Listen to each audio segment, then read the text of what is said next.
we also all take in and we all emit energy. Your family and all of your fellow Americans are now more than $21 trillion in debt. The U.S. passed that threshold last week as we This government just hit a record, but not one with bragging rights. We are in debt, a lot of debt. The U.S. government spends much more. But you might not understand how they work. So Ben is here to show us. To start off, Ben gets a few people to invest their money with him. At every other investor in the market, he gives those clients, needless to say, the investors are thrilled. In fact, they're so ecstatic about all the money they're making that they tell all their friends and family about it too, who tell their friends, who tell their friends. In the stock market, most investors make money some years and lose money others. But Ben's Ponzi scheme? Yeah, it never loses money. In fact, it always beats the market by a huge margin. But the returns he pays to these people aren't from actual profits. He just takes the money these new guys invest and gives it to these guys. But as soon as you can't get enough new money from this group to pay these people, then the whole pyramid starts to crumble because they're not getting paid anymore. Ben and these guys who invested first made a killing, but these folks lost all their money. So the next time a guy like Ben tries to provide nonpartisan analysis of the biggest economic and budgetary issues facing our nation. So when it says that the federal debt is rapidly spiraling out of control and the economy will suffer as a result, we should pay attention. Or should we? New evidence from the Social Security Administration suggests that the CBO is wildly overestimating the size of the federal debt. And I mean wildly overestimating. As Ari Riedenhoff points out in a new piece for The Nation, data provided to the nation by the Social Security Administration shows that starting in 2032, the federal government's debt held by the public is on track to rapidly decline as a share of GDP, bottoming out at 40%. This is in stark contrast to the CBO's sharply rising debt to GDP ratio, which peaks at 176% in 2090.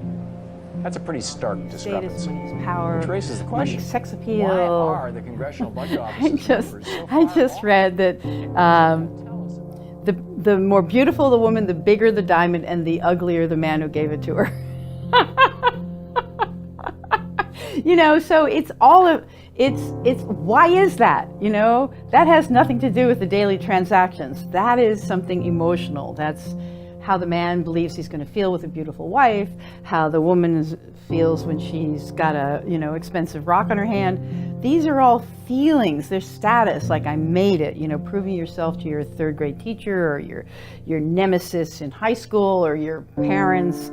You know, there's so many ways in which we project onto money the ability to not only make us happy, but to make us better or better than other people or safe or, you know, so many deep gut level emotional feelings are playing themselves out in our relationship with money.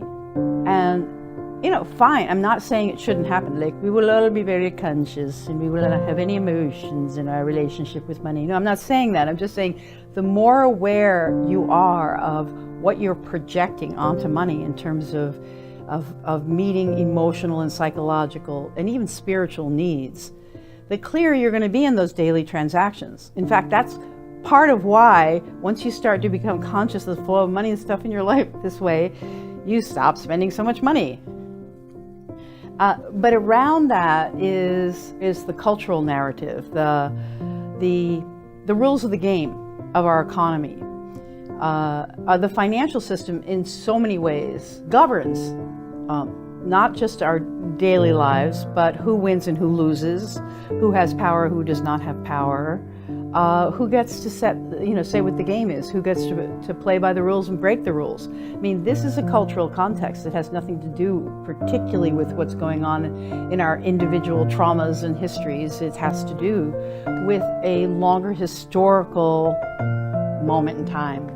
And the basic meme of the financial system is growth. It's really, in a way, it's sort of a very long con Ponzi scheme because it has to keep growing in order to keep meeting its obligations. You know, money is produced. I mean, the actual piece of paper and metal, the credit that you have, isn't just like you go to a job and somebody gives you some pieces of paper. Money is loaned into being by banks. You know, banks have the authorization to create money, but it's not like they have to have, you know, $1,000 in the vault in order to lend you $1,000. No, they have to have $100 in the vault to lend you $1,000, and then they lend you the $1,000 with interest. So everything in the world of money, everything has to grow. Everything has to keep growing, or it's game over, which is a difficulty for us now because of the capacity of the planet to support this ideology.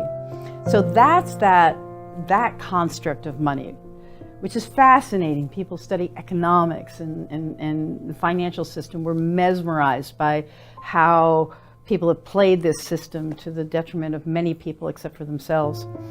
But what we say is that outside of that whole thing, those are all stories.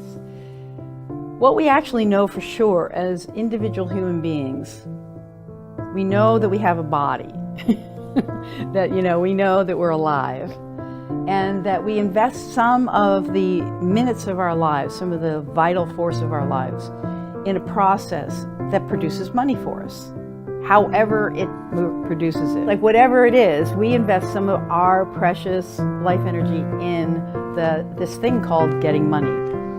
So money for us is your life energy. The value of money to you is how much of you invested in getting it.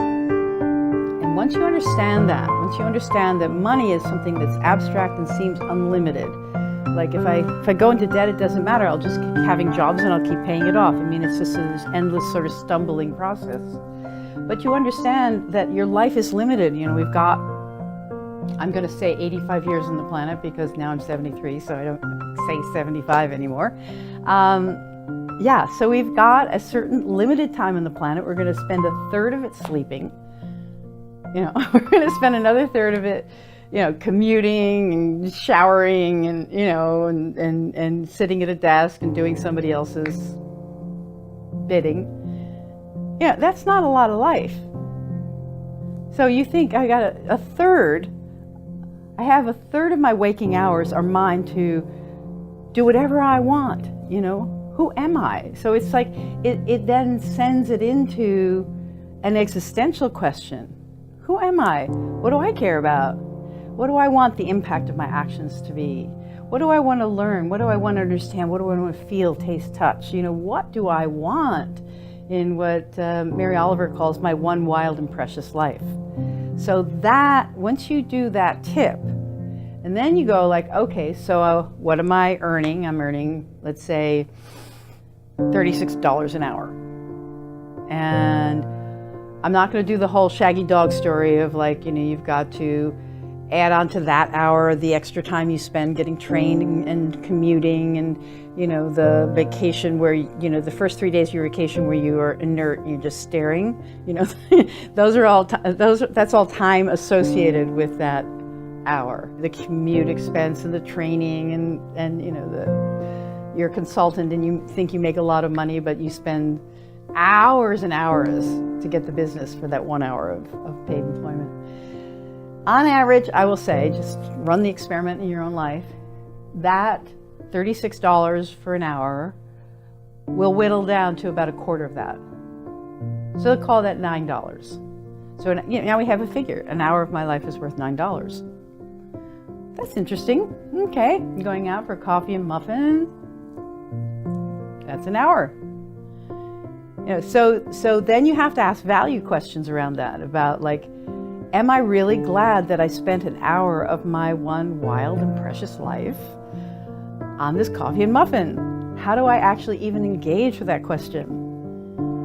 The way we suggest you engage with it is this. Did it make me happy, commensurate with the value that I convey, I put on this 1 hour of my life? You know, yeah, you know, like without that coffee and muffin every day, my life would be like, you know, sort of at a 50 rather than a 90. Is it in alignment with my values, with what I say is important, and with what I think my purpose in life is? And these are not easy questions to ask, but you might as well ask it when you're buying your coffee and muffin. When else are you going to ask it?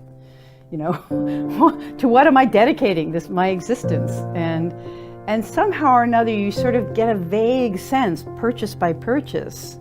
It's really the most amazing meditation on how do I invest my life to create the maximal value for myself, other people. But when you find it, energy is like discovering your passion, listening to it, exploring it. It's like this forward-charging spirit that creates challenges and embraces those change and challenges. And if that's a little heady for this early in the morning, then think of it this way. Every one of you has encountered a certain person, felt like someone is more present, or when you're around them, you feel more real, more aware, or you've walked into an environment or an office when things feel like they're moving a little faster. For some reason, instinctively, you're drawn to it. Subconsciously, you want to be a part of it, but you can't really articulate what it is. So think of energy almost like emotional electricity. It has a powerful way of uniting ordinary people, their collective spirit, to do extraordinary things.